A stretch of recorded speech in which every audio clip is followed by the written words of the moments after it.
Ako po si Grace Idaldet, 31 years old, taga Barangay 31, Baybay, Legazpi City, may 5 anak at ako po ay isang solo parent.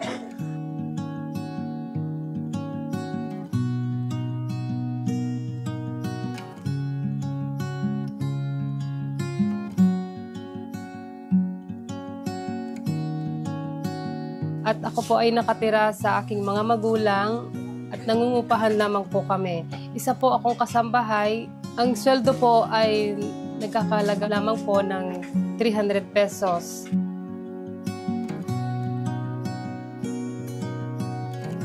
Mahirap po maging solo parent dahil po syempre wala na po sa'yo nagsusustento, lalong-lalo na kung wala ka po pang trabaho.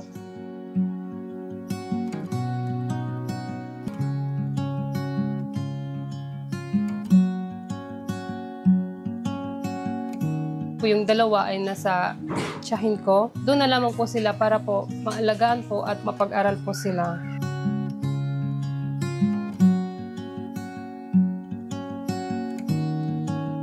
Yung panganay po ay 13 years old, grade 5 po siya. At yung isa po ay grade 3, 9 years old.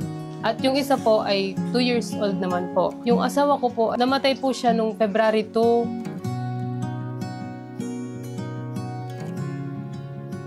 Grabe pong hirap kasi syempre wala na akong katuwang sa buhay, wala nang nagbibigay sa akin. Akala ko nga di ko kaya pero syempre pa konti-konti, makakayanin mo rin yung mga hirap. Lalo na pag may mga okasyon, wala na po siya, wala nang nag-ano sa anak ko. Lalo na yung bunso ko, hinahanap siya.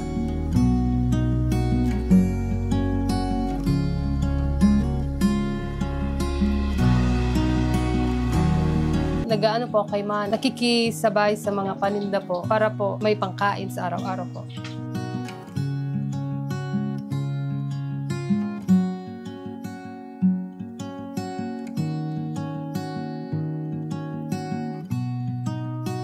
Kumukuha po ako ng lakas sa mga anak ko na lang.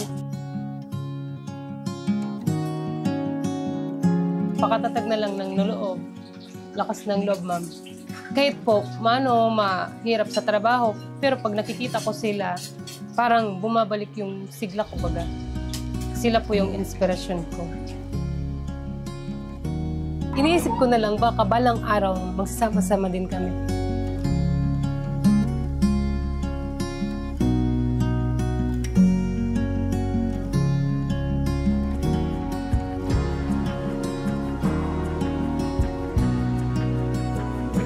Kahit noon pa po, yan po ang pangarap ko na magkaroon ng sarili pong negosyo para po sa mga anak ko.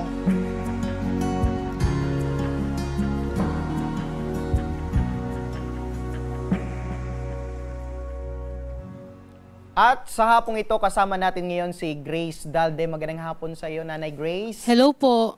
Yan, kamusta na? Magandang hapon po. Nagtitinda po kami sa in front of BPI. Hindi naman po araw-araw. Tsaka po, ang ininda namin yung pagod at yung puyat po para po sa pang-araw-araw. Nagtitinda po kami sa 4 na araw. Yung puyat nga po, ang kalaban namin po sa... So, ibig sabihin, gabi kayo nagtitinda Opo, doon gabi sa po. tapat ng BPI. Opo. Gaano kahirap bilang mag-isa mo na lang itinataguyod itong 5 mong anak? Yung dalaw po, pinapa-adapt ko po sa tiyahin ko. Ang nandito na lang po sa akin, yung 3 po. Ako po yung nagtataguyod po sa kanila. Gaano kahirap, ma'am? Mahirap po talaga kasi po, pag solo parent ka na talaga, mahirap po, sir. Lalo na po kung wala kang katuwang, ganyan po. Kaya nga, nakikisabay na lang po kay mama sa mga tinitinda po nila. Opo, itong 3 mong anak ay nag-aaral pa. Opo. Yung isa po, 2 years old po, yung 2 lang po. Paano nila natanggap po itong nangyari sa kanilang tatay? Maaga, iniwan po kayo. Oo nga po, sir.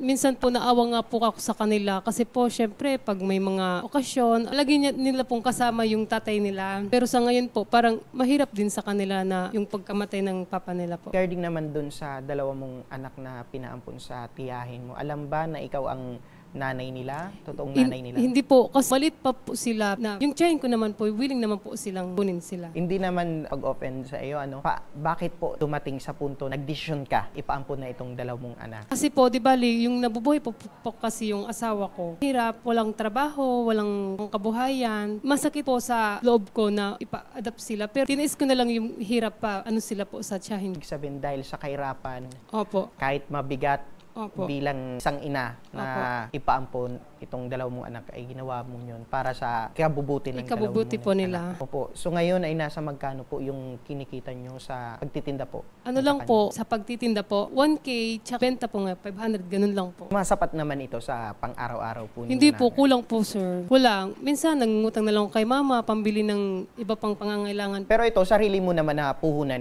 itinitinda mo. Opo, sir. Kumbaga, rolling na. Rolling lang. Para po sa pang-araw-araw, may panggastos po. Pero paano kung in case meron tayong masamang panahon, hindi ka nakakapagtinda, saan ka kumukuha ng pang-araw-araw Yan niyo? nga po, sir, yung mahirap kasi maulan, di ba? Wala. Nag-ano na lang po kami, nagtitipid-tipid na lang po kami. Wala talagang pukunan po ng panggastos. Opo, pero umabot na ba sa punto, ma'am, na walang-wala po talaga kayo na kahit pautang sa'yo, wala talaga? Opo, sir, naranasan ko po yan, sir. Ang bigat po, sir, talaga sa loob ko na walang nahihiraman, wala talaga. Pero po, nung tumawag ako sa Panginoon, talagang parang may nag-aabot naman na Mga blessing po. Opo, kumbaga, mga blessing po, opo.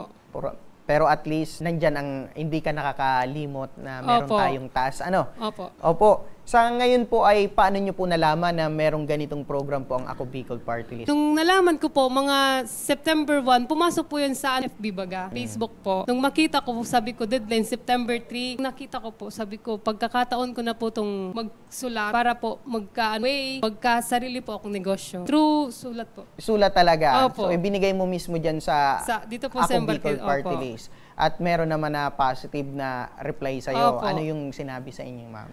Sabi sa akin, ano po, paprubahan. Mm-mm. Tapos parang naghintay din ako. No.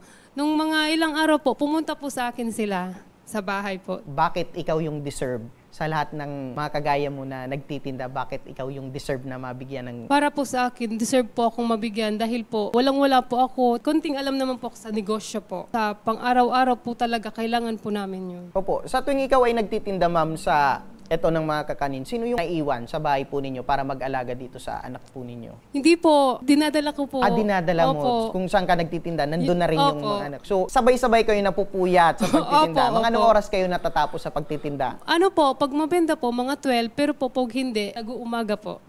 Okay, so talagang sinasama mo kasi walang Opo, wala maiiwan po. dun sa Opo. gaano ka kahirap, ma'am, na nakikita mo na sa ganitong edad, nakikita mo na nakikisabayan na sa'yo sa pagtitinda ng... Mahirap po talaga kasi syempre yung nakikita mo yung anak mong imbis na matulog na ganyan, tsaka wala po kami doon na matulugan, sa upuan lang, napaupo ko lang, pero pag pinapauwi ko na rin po, pinapasabay ko na. Opo, at sinabi mo, ma'am, sa kanina, maliban sa pagtitinda, ay isa ka pang kasambahay. Tatrabaho ka pa bilang kasambahay? Opo, syempre po kasi po dapat po magdiskarte po tayo kasi 4 na araw lang po kami nagtitinda, kulang na kulang po, kaya minsan nag-extra po ako. Para malaman natin itong tulong mula sa Ako Bicol Party List, kasama natin ngayon si Ma'am Sally Luces, ang Media and Political Affairs Officer ng Ako Bicol Party List. Ma'am Sally, magandang hapon po sa inyo. Magandang hapon sa iyo, Lambat, at magandang hapon din sa ating bisita, si Ayan. Grace. Apo, si Opo. Nanay Grace. Oo, Nanay Grace. Alam mo, ang ganda ng pangalan mo. Diba? Thank you po. Grace. Oo. Thank you po. Diba, yun yung mapagbigay. Opo. Ano din akong kakilalang Grace, talagang sobrang mapagbigay, madasalin. Kaya pinapakinggan kita, kanina sabi mo, tinanong mo siya kung paano. Actually, nagdala siya ng sulat sa office, kasalubungan kami. Tapos kausap ko din si Jeremy, tamang-tama, program din dito. Tapos sabi ko sa kanya, binasa ko yung sulat niya. Tapos in-interview na nga din namin ni Jeremy. Tapos nakwento niya na, sabi ko, asan si Mr. mo? Tapos sabi niya, nagpakamatay ngayon, ma'am. Tapos nagulat ako yung kwento mo. Bakit pala siya nagpakamatay? Sa depression po, ma'am. Depression.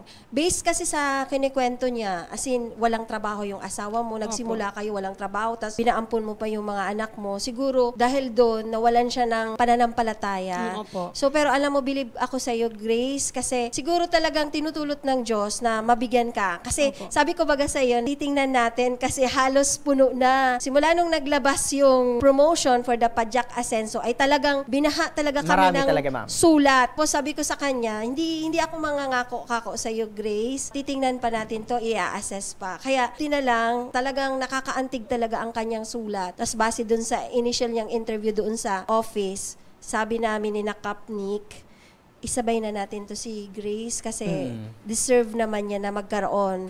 Alam mo ba, Grace, dahil talagang maganda ang pangalan mo, talagang mabiyaya. Kasabay ka na sa training on Salamat September po. 15 sa office po ng 6-in-1 Corporation. Kasi alam mo, Grace, itong Pajak Asenso, partner dito ng Ako Bicol Party List, 6-in-1 Corporation. Maghapon tayo nitong magkakaroon ng training. Matututunan mo dito, Grace, ang kung paano maging isang matalinong negosyante. Paano mo papalaguin ang iyong negosyo. Di ba nakita mo yung pinanood mo yun? Sabi niya, si Parfly Winter ngayon. Kasama ka na namin sa September 15. At ikaw na ang last project ng Ligaspi. So congratulations, di ba? Ang saya sa feeling na sa wakas, nabuo na natin yung 15 for the pilot project ng Pajak. Tapos magkakaroon na tayo ng ceremonial turnover para sa Pajak Asenso. Wala kayong gagastusin doon dahil lahat kompleto na yun. May Pajak na, may mga gamit na, at meron pa kayong initial na puhunan mula sa Ako Bicol Party List. Ano po itong Pajak Asenso? Bawat barangay, tig-iisa lang. Ito ay tabang sa kabuhayan, livelihood program ng Ako Bicol na kung saan hindi pwedeng magkaroon ka pa ng kakompetensya. So itong Pajak na ito yung may bike, kompleto siya. So pwede ka na doon magluto at tuturuan ka, shock, kung saan ba yung ideal na ipepwesto mo ang iyong Pajak. At syempre mag-a-adhere ka, susunod ka kung ano yung guidelines nitong Pajak Asenso. Meron tayong pipirmahan na Memorandum of Agreement. Katuwang natin dito ang shock at ito ay sa pangunguna ni na Congressman Saldico, ni Congressman Pido Garbin, na ang mga ganito, yung ating mga kababayan ng ambulant vendors, tulungan para umasenso sila. That's why ito ay Pajak Asenso. Congratulations and good luck. Ang laking tulong talaga ng Tabang Ora mismo, ang team ng Tabang Ora mismo, sa paghahanap at pag-a-assess ng mga ating beneficiaries for the Pajak Asenso. Ayan, ang kagandahan dito, Ma'am Sally, ang aming team yung nag-a-assess at naghahanap talaga ng magiging beneficiary po nitong program. At si Nanay ay personal talagang dumulog sa Ako Bicol Party List para ibigay itong sulat niya. Pagpunta niya doon. Tapos sabi niya, okay lang po, pero hoping pa din po ako na sana mapili po ako, ma'am. Kumbaga sa Biblia na nakalagay, many are called, but few are chosen. Kaya ikaw ang isa sa mga napili. Maraming salamat po. Lalong-lalo na po sa AKB, kay Kong Representative Saldico. Lalong-lalo na po kay Ma'am Parfly Winter po. Salamat po. Tatapusin natin itong Pajak Asenso. Titingnan natin kung kumusta ba, ano ba ang turnout nitong programang Tabang sa Kabuhayan ng Ako Bicol Party List. Ayan, dahil po dyan, maraming salamat po, Ma'am Sally Luces ng Ako Bicol Party List. At maliban dyan, tanggapin nyo po itong iba't ibang produktong mula sa Kabaro Coffee, ang gawang Pinoy na pinasarap ang lasa, pinasulit ang halaga. Yan, sa muli, maraming salamat po, Nanay po. Grace, sa iyong tiwala sa aming program. Salamat po. At congratulations, dahil ikaw na yung pinakahuli na beneficiary po nitong program ng Ako Bicol Party List. Thank you po sa akin na pagkakataong pong magnegosyo. Ito po yung aking pakikinabangan at palalaguin po. Maraming salamat po. Ayan. At maraming salamat sa muli sa iyong tiwala at maraming salamat din, Ma'am Sally, sa walang sawang pagtulong sa ating mga kababayan na nangangailangan katulad ni Nanay Grace. Opo, walang anuman po, Diyos mabalos. At isa lang po kaming instrumento ng Ako Bicol Party List. Siyempre, yan po ay sa pangunguna ng ating mahal na congressman na si Congressman Saldico at ni Congressman Pido Garbin at ang ating Executive Director na si Kong Jill Bongalon. At yan mga ka-aksyon ang Pajak Asenso program ng Ako Bicol Party List.